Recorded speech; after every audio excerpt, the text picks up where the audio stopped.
Well, good afternoon, everyone. I think that it's about time that we can start our online session for the presentation of the Startup Research Program, the edition of 2021.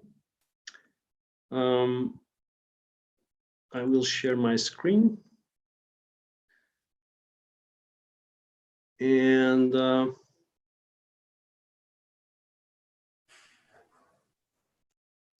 I would like to, first of all, of course, welcome you and thanks for your presence.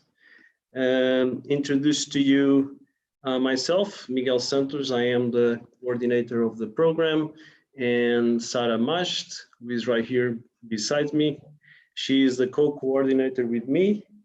And I would like to thank, a special thanks to the organization of the online session, to Renata and all the team at the communication at ITQB, and of course, our prior students that have been so kind to be here today and to answer questions that you might have about previous sessions.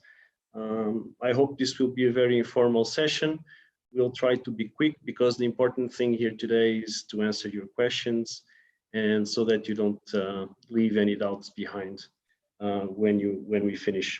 So thank you very much, Leah. Thank you very much, Inês, for being here, and Renato.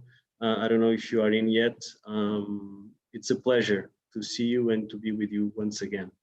So very quickly, starting our presentation, I would like you to just start by telling you that the Startup Research Program was inspired by the Lisbon Agenda in what we want to have our small contribution to improve the knowledge transfer between our research institutions, namely those working in the life science area, and the industry across Europe, namely the industry across Portugal. I think that it is clear that we still have a gap, especially a gap in communication between sometimes the science and the translatable science and what is our economic tissue around us. So the mission of the program is twofold. We would like to, in general, endow life sciences researchers with an innovation mindset and tailor their profile a little bit more and their career prospects to be able to communicate and to look at their science into something that can be closer to the industry sector. And then, of course, we would like to contribute also for you as a researcher to identify what type of value you have in your own research and in your research clusters, R&D clusters, to promote the social impact that science should have. And that's the reason that we do science after all. So the program started off being something drawn to complement PhD student programs, but as we go along, we find that there is a much broader interest from our life science researcher community. And so we have been welcoming, and I hope to welcome also all researchers and life sciences managers, including MSc students, of course, PhD level students, but also postdoctoral researchers and already principal investigators. So a whole spectrum of levels of research experience that we've been accommodating in the program and we hope to welcome in the future. The only thing that I think it's useful and we usually require is at least 1 to 2 years experience performing research in the lab, hands-on research, because the impact of the program will be much greater if you have that experience on you.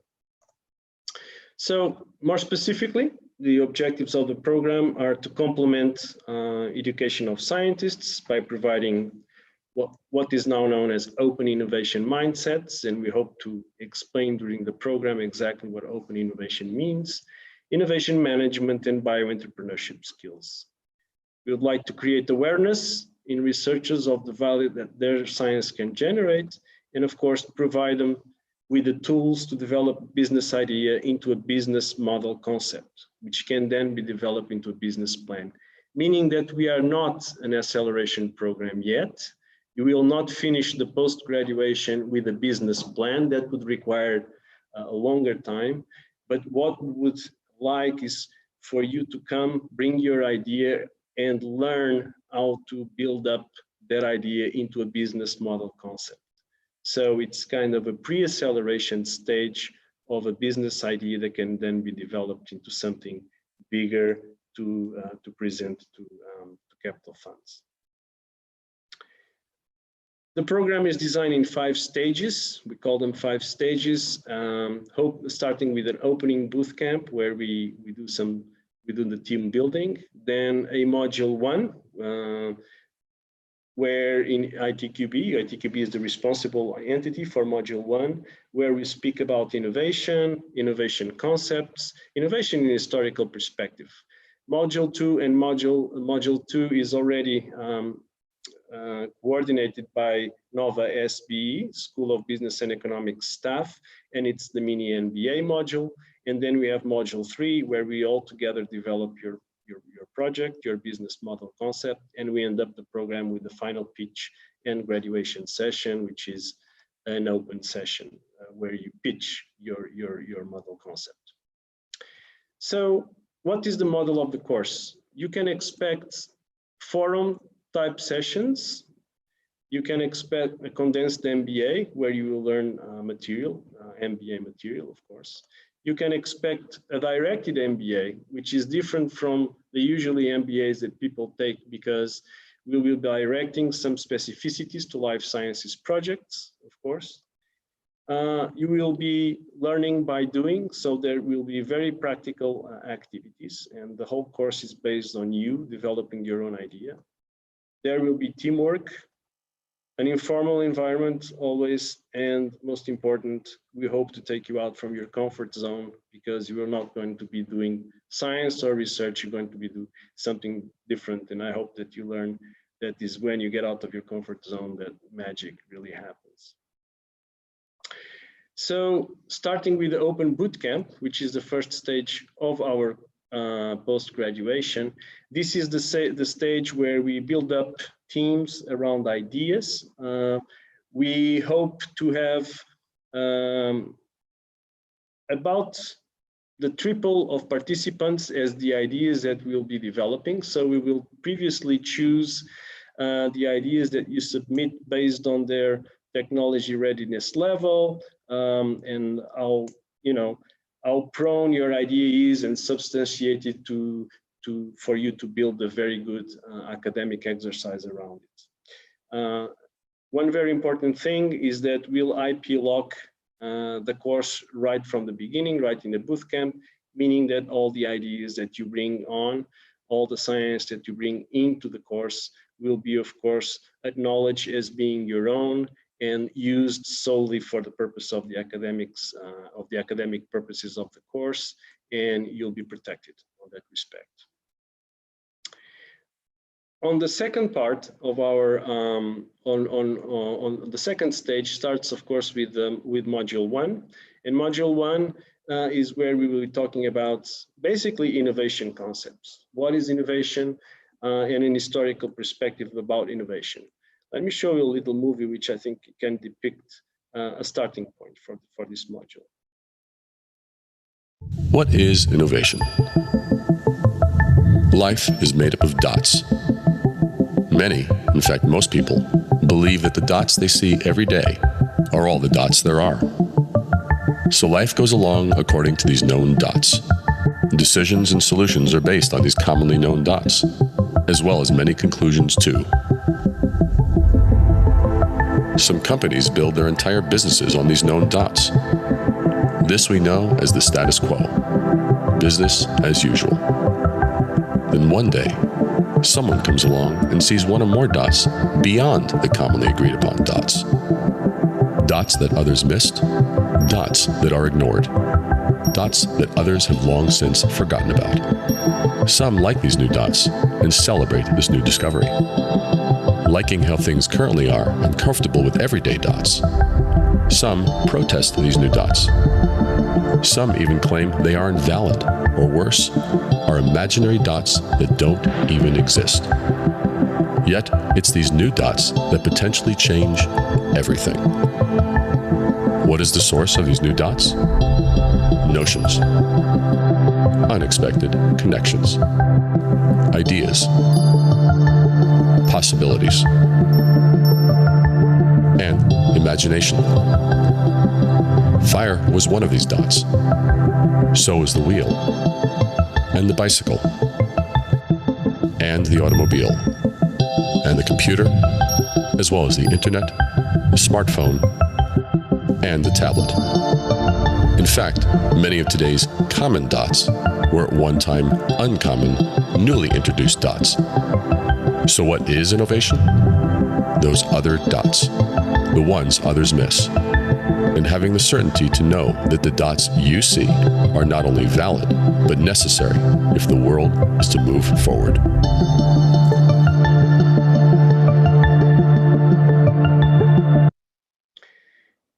Well, basically in this first module, the idea and the final concept is that to find these new dots in the beginning of the 20th century, we would think that only the brightest minds would find them.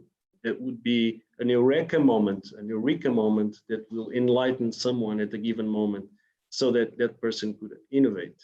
The message of module 1, and we will learn that innovation is not an eureka moment, but is a process, and that process can be learned, okay? And that's what we are going to be learning the process of innovation and how can one, or how anyone can actually go through that process and innovate. So the second part of our module 1 will be based on talks about product and service development around the life sciences areas. So this is where the course becomes specific to help you out understand those areas that are needed to build a business concept around life sciences that we usually don't talk about in research institutes. So we'll have experts teaching you on how to protect your intellectual property, how to use it strategically, because it's not always a good idea to protect it in certain ways and better in other ways. And we'll be talking about other aspects like regulatory aspects, the type of science that you need to do to abide with the regulatory requirements for you to bring a specific product or service into the market. These are things that will help you out in the next stage of our module 1, which is project management. And the objective of this stage is learning professional project management tools according to the PMBOK, which is the international standard for project management, to bring your technology readiness level. So where your technology or idea is 2 steps in a grade of technology of TRL that has been universally established. So we hope to teach you here some project management ideas and some project management tools that will help you out organize not only a business model concept, but all your research proposals and your work from this point onwards. Let me just motivate you a little bit with another movie. Gentlemen, the 3000 block of Las Vegas Boulevard, otherwise known as the Bellagio, the Mirage, and the MGM Grand. Together, they're 3 of the most profitable casinos in Las Vegas. Let me see. This is the vault at the Bellagio. It's located below the Strip, beneath 200 feet of solid earth. It safeguards every dime that passes through each of the 3 casinos above it. And we're gonna rob it. Smash and grab job, huh? Slightly more complicated than that. Oh, yeah. This is courtesy of Frank Catton, new blackjack dealer at the Bellagio.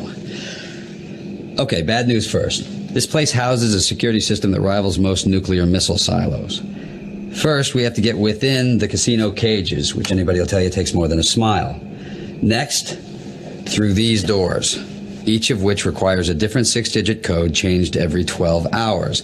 Past those lies the elevator. This is where it gets tricky.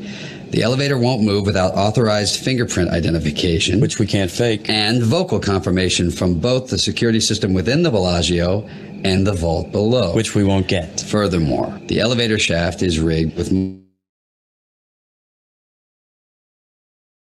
Automatically, and we'd be trapped.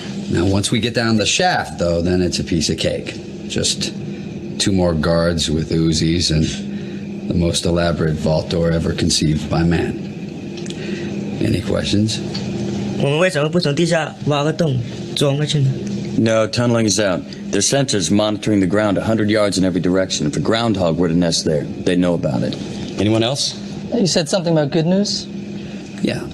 The Nevada Gaming Commission stipulates that a casino must hold in reserve enough cash to cover every chip it play on its floor. That means, on a weekday, by law, it has to carry anywhere between $60 and $70 million in cash and coin. On the weekend, between 80 and 90 million. On a fight night, like the one 2 weeks from tonight, the night that we're going to rob it, 150 million without breaking a sweat.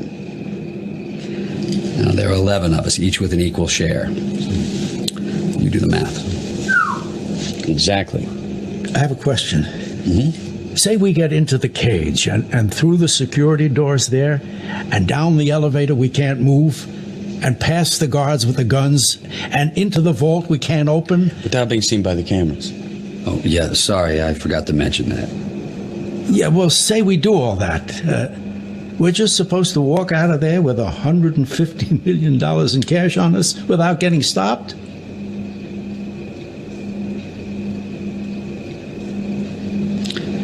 Yeah. Oh. Okay.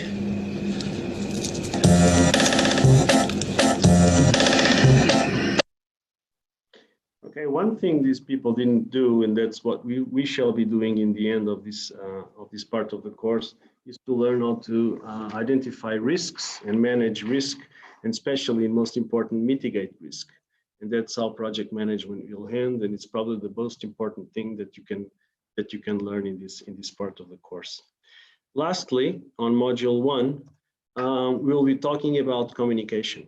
And communication of science is probably one of the most important things for not for only a business career, but for a scientific career as well. So we'll be spending some time theoretically and in practice during the course, practicing, training, and learning techniques that allow you to explain your scientific idea and your science to the general and more lay audiences, which is extremely important, not only for you to sell your project as a business model concept, but also useful for your future application, scientific application, if that's the case, of course. So let me just, give you a little hint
To my saying. I wrote the saying, but in different words. Thanks, love.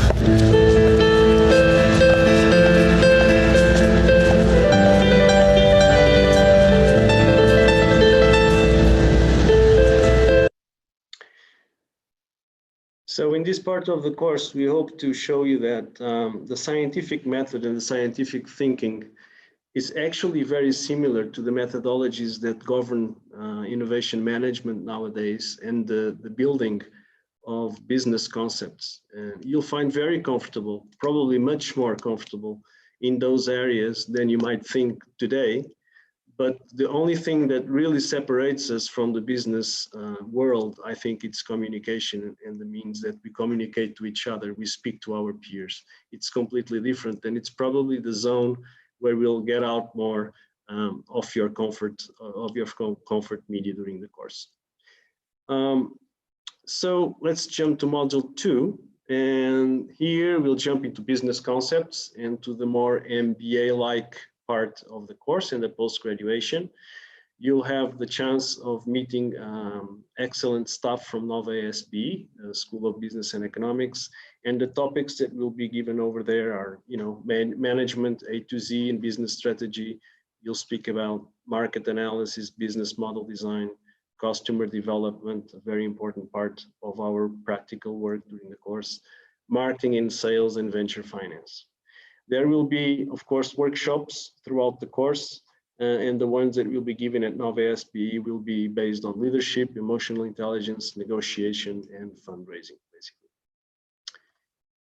So getting to the final stage of the course, we get into the module 3, where we'll actually build our business model concept. So we'll be working around a methodology which is very used nowadays in the business area, which is based on the Osterwalder business model table or chart. And here, from session to session, we will build each piece of your business puzzle, and then we will validate your business model concepts actually with final users, which will be your most important exercise. We'll validate and validate and validate and come back and change the premises that you idealize in the beginning, so that in the end of the course, hopefully, you will have a pitch and a concept that is actually workable and viable in the market. Our course will end with a public session. We will have some thematic talks, but most important, we will have 7 to 10 minute business model pitches to actually stakeholders that will come from the outside, from the venture capital world, that will be at the time willing to give you feedback, answer questions, and of course the feedback you'll have from your pitches hopefully will be a lifetime lesson for you and a learning experience for your future steps as entrepreneurs, if that will be the case.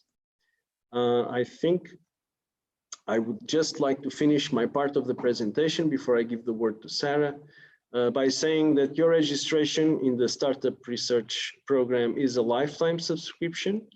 You can always come back in future editions with a new project or with the same project, but once you are in, you are part of the family. So you'll take advantage not only of future editions, you can come to different talks, independent talks, take the whole course again if you might.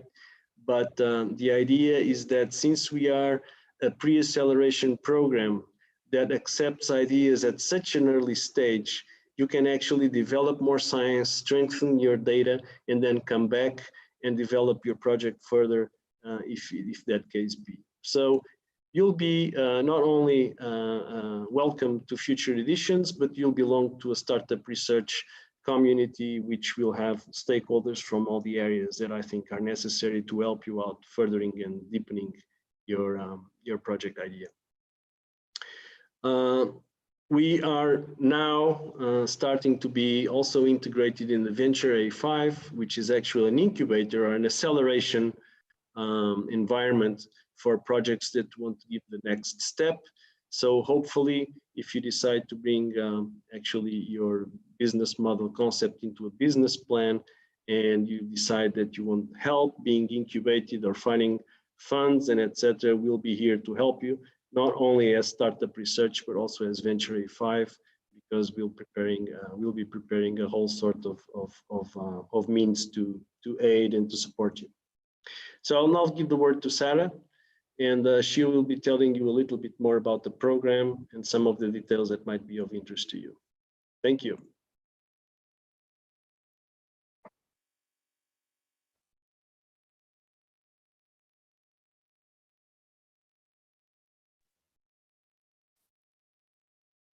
Good afternoon. Do you hear me? Yes. Good afternoon. My name is Sarah Majd, and I'm co-coordinator of this course. I'm here to give you more details on Startup Research 2021 edition. So, due to COVID-19 pandemic and current situation, we decided to change our strategy for the next edition, and we decided to divide our sessions to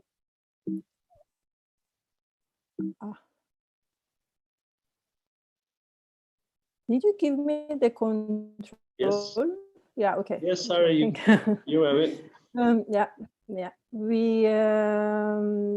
So now we divided our sessions to presential blended, and online sessions.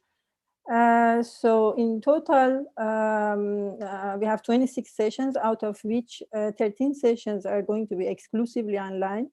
6 sessions are presential, and out of those, 4 are mandatory to be present in. And we have 7 blended sessions. These blended sessions means we have a presential session in the classroom, but it's also going to be streamed online. The 4 mandatory sessions are our introductory bootcamp, opening bootcamp. Then we have a project presentations by students in March. We have a surprise practice, which you will see in time what is it about, in April, and of course the last final pitch and graduation session. Of course, however, we are going to be flexible, and if necessary, we will go full online, as we did for 1/3 of our previous edition due to COVID-19 pandemic. So here you see, as Miguel said, the program is divided to 3 modules, and here you see the module 1 detailed program. It's happening from February 5 to March 12 at ETK Benova and also online. And this one is module 2 and 3 program happening from March 13 to March 14 at Nova SP and online. You can see and download the PDF version of these programs in our website. The applications deadline is on December 6, and to apply you have to send us your CV and motivation letter. In your motivation letter you have to write down your idea and the impact of your research. We are going to choose a maximum 8 ideas, and develop these ideas in the groups of 2 to 3 students, which we think works the best according to our experience. So the impact of this course starts from your motivation letter. It's very important how you structure your words and how you explain your idea and the impact of your research. Also, if you're going to apply for one of our available scholarships, you have to write which scholarships you are going to apply for in your motivation letter. We have 2 scholarships available for PhD students of ITK Benova, provided by ITK Benova. We have 15 scholarships, each 1,500 euro, available for everyone by Camera Municipal do Oeiras, our main sponsor. And we have 1 pharmacy scholarship available for a project that fits the area interest of the areas interest of pharmacists, which are hematology, urology, nephrology, infectious diseases, and clinical care. This pharmacy tuition is a full coverage, and can find the detailed information in our website. So we have different tuition fee according to your level and the institute you are coming from. For this pharmacy scholarship, it will cover the full tuition, no matter where you come from or what your level is. So we have a team of expert mentors and tutors that are ready to share their experience and knowledge with you. So please take advantage of this chance and join us in Startup Research 2021. Now we are here to reply all your questions, but of course, outside this session, if you have any question, you always can contact directly me or Miguel. Thank you for your presence. So Miguel, shall we ask the previous alumni now? Thank you, Sarah. Thank you for your contribution to this presentation. I will now probably invite our invited previous attendants, if any one of them, either Leah or Ines, would like to give a small contribution and just let us know what you thought about the program and what you would think would be probably the most relevant aspects of the program for people that are, thinking about coming and join us. Yeah, you're welcome Sure. you're welcome to share with us. Hola, Ines. Hola. Hi. Hello. I can start, maybe. Welcome. Sure, of course. Yeah, it's a really a pleasure to be here.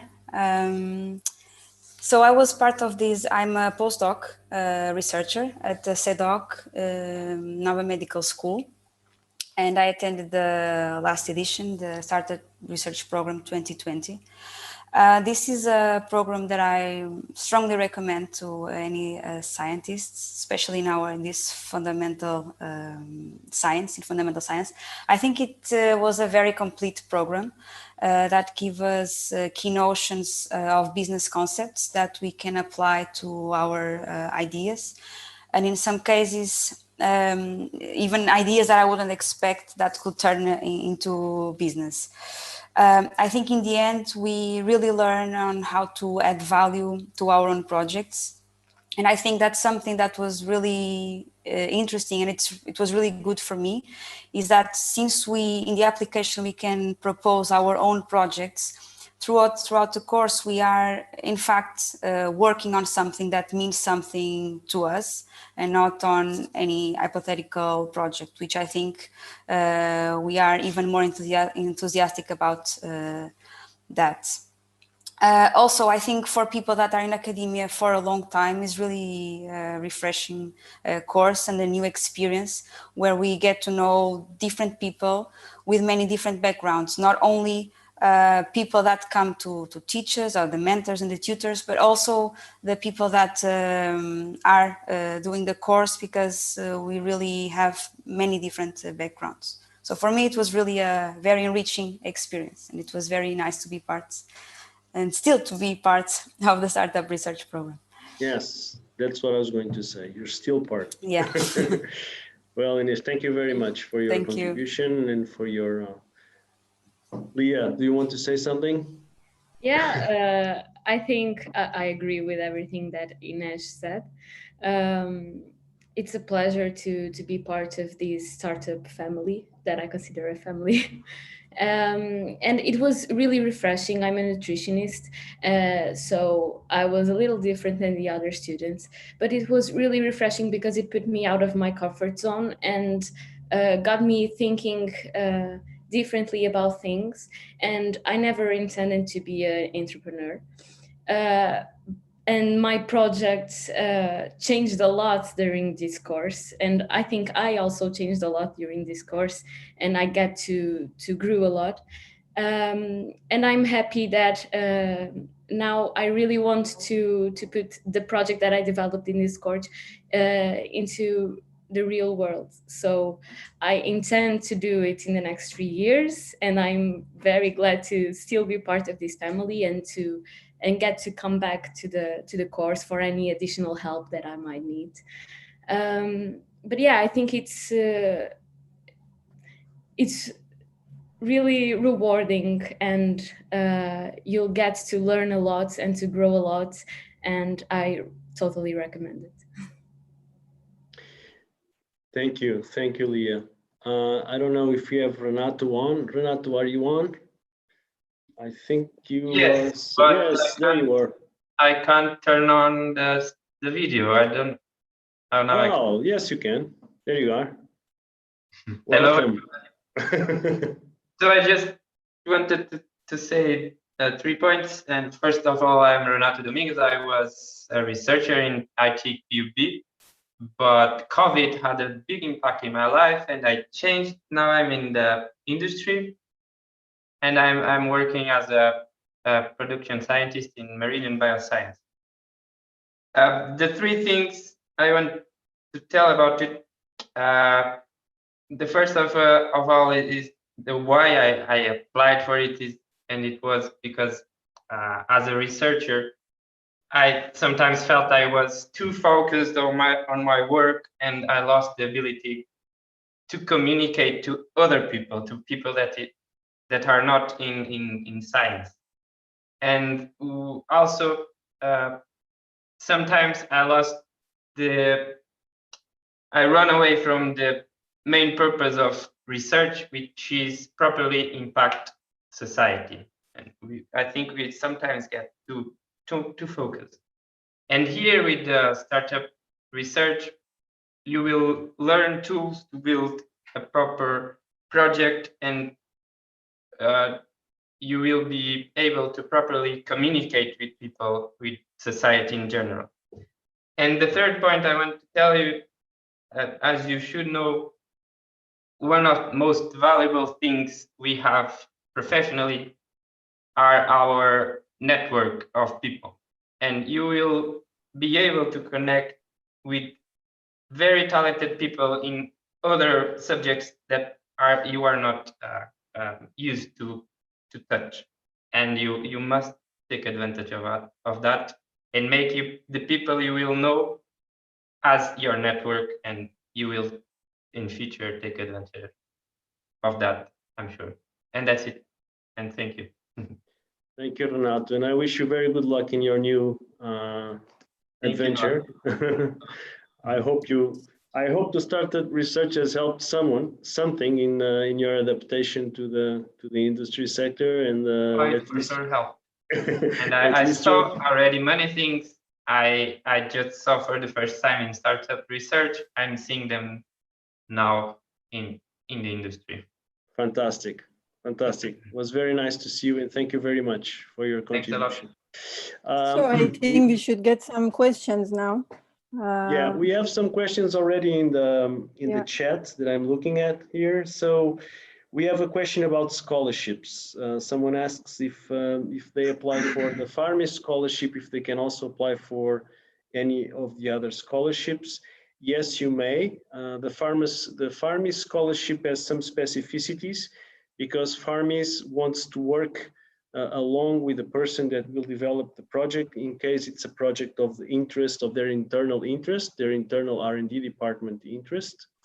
But of course, that if you don't manage to be accepted for the Farmis scholarship, you can also apply to any of the other scholarships that are available, obviously. The other question I can see here, Sarah, is about all the information for the 2021 edition. Do you want to answer that one? Yes. So yes, everything is available in our website. I wrote the address of website here in the chat, and so PhD holders can apply, master students can apply, postdocs, PhD students, PIs, everyone can apply as long as you have an idea and you have a will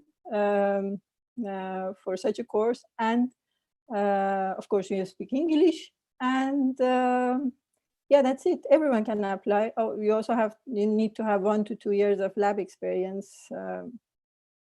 But all the information is available in our website. Even these programs that I showed, you can download it in the website. If you go to the website, you will see everything. Yeah.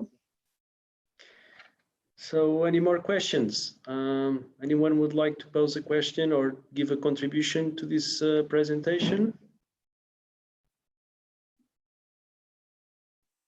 Okay. So there's a question here. Do we need to have an idea? Miguel, do you want to take this? Yes, I will. No, you don't have to have an idea. This is, again, a post-graduation and an academic exercise. However, if you don't bring any specific idea that you would like to develop as a business model concept, I would like you to, in your application, we would like you to at least develop a little bit on the impact that you think your research could have because that is an exercise that for me it's already worth it. It's already worthwhile.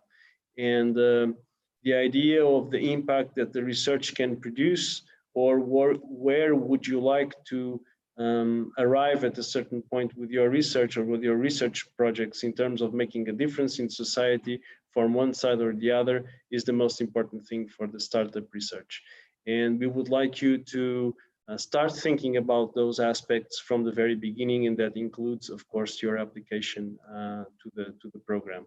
But no, you don't have to have a specific idea. You will be very welcome, and you'll be joining the other teams, any of the other teams, according to your background and experience. We always try to make teams that make sense. Sometimes we do some sexy mixtures, like we did with Leah's project. She can tell you all about that, but which worked very well. But basically what we try to do is to gather synergistic backgrounds so that the development of the business model concept that works along pretty smoothly. Leo, would you like to tell us your story about your team? Yeah, I can talk. It was an adventure. I'm a nutritionist, and I was paired with a dentist and a psychologist, because the original idea was a startup in nutrition only. But then our mentors, and Miguel especially, forced us to think outside of the box and to think wider, and what could really be the impact of this startup, and to take out all the limits. And then we changed all our projects, and it worked really well because it made sense in the end. And although we didn't know each other, we worked really great. So it was a really good experience. Thank you. So someone is asking here, when will we know if you're accepted or not? So that would be soon after the application deadline, which is December 6th. And about the groups, do we choose or it's random? Yeah, I think you got your answer. So it's not random.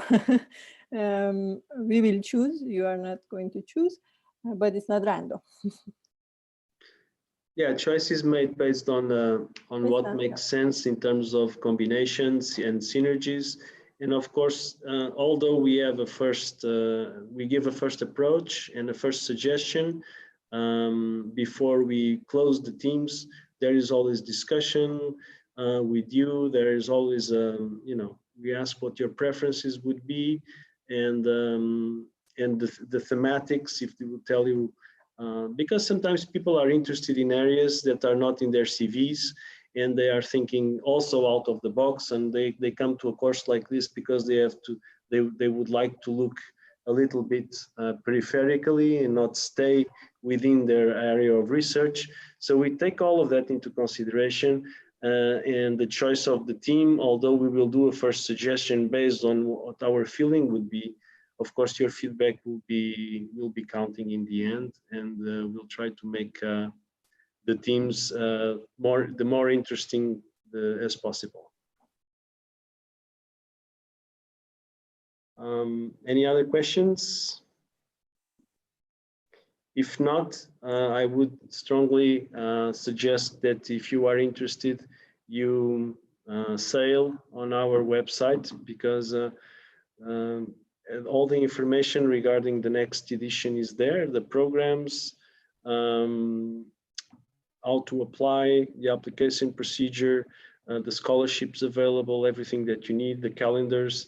So just sail away, and if you have any questions, Sarah has already told you can either write to me or to Sarah or to the Startup Research email, and we'll be more than glad to answer you by email, or even if you want to schedule a meeting like this in person, we'll be more than welcome to. You'll be more than welcome to have a meeting, a personal meeting. So I'm going to write our email here in case you didn't see it in the presentation. This is mine, and yeah, Startup Research. I wrote our personal email. Yep. Because the startup research is in the website, but these are not. Yeah. Okay, so thank you very much, Leah, Renato, Ines, once again for being with us today. It was very, very nice to see you all again. I hope we meet soon. We have some diplomas to end in still, waiting for an opportunity. The COVID is not helping any, but we'll try to do it. And thank you everyone else for being present. I hope to see you soon next year. And I'm waiting for your applications. And thanks, Sarah, for your help. Thank you. There is one last thing. So we got suggestion to say out loud our emails because it's being recorded. So mine is sarah.matched@itqb.unl.edu.